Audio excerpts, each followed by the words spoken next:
All right, let's bring in Steve Cowell, aviation operations, safety, and training professional. Steve, so many questions for you.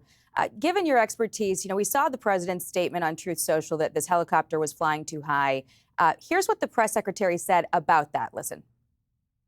The president based that statement on truth because it is truth and it's fact, and it was relayed to him by the authorities who are overseeing the investigation into this horrific plane collision. Why, in your mind, would the helicopter be flying above the ceiling of 200 feet? Well, that's something we just don't know yet.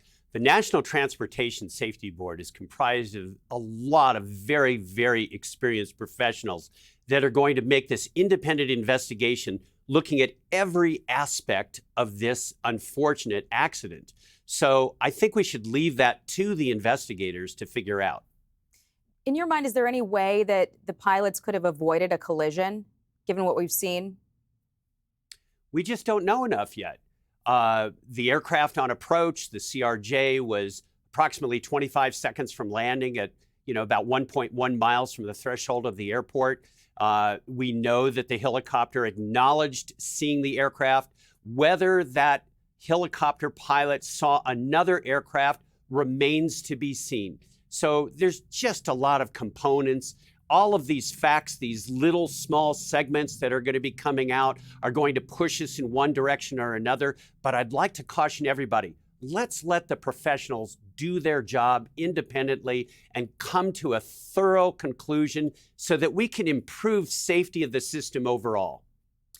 Well, while we let this play out, there's been no shortage of reporting on this problem. I want to show you just some of the headlines. The Washington Post, day before D.C. plane crash, another jet had to abort first landing at Reagan National.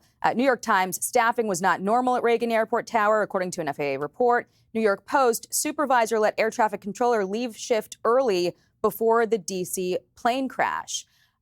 When you read these headlines, do any of these things stand out to you as things that could have been a cause for this crash? No, absolutely not. And the reason why is this. When we're looking for answers, we're in a society of immediate gratification. We want immediate answers. All of these little pieces are going to be examined. And there is nothing here that seems out of the ordinary. The air traffic controllers are an extremely professional organization with very highly trained individuals. A supervisor would not have made a decision unless, based upon his experience and training, he felt that the one controller could be there and manage the traffic as he came to know it. There was an accident. There was an accident, and I'm sorry for interrupting. Go ahead.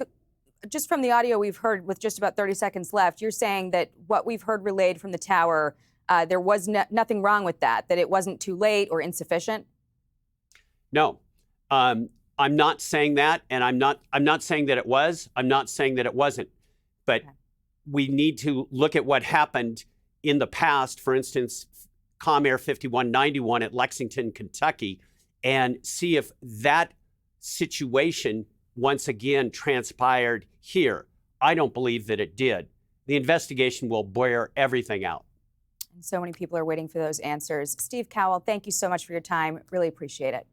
Thank you. Hey, Sean Hannity here. Hey, click here to subscribe to Fox News YouTube page and catch our hottest interviews and most compelling analysis. You will not get it anywhere else.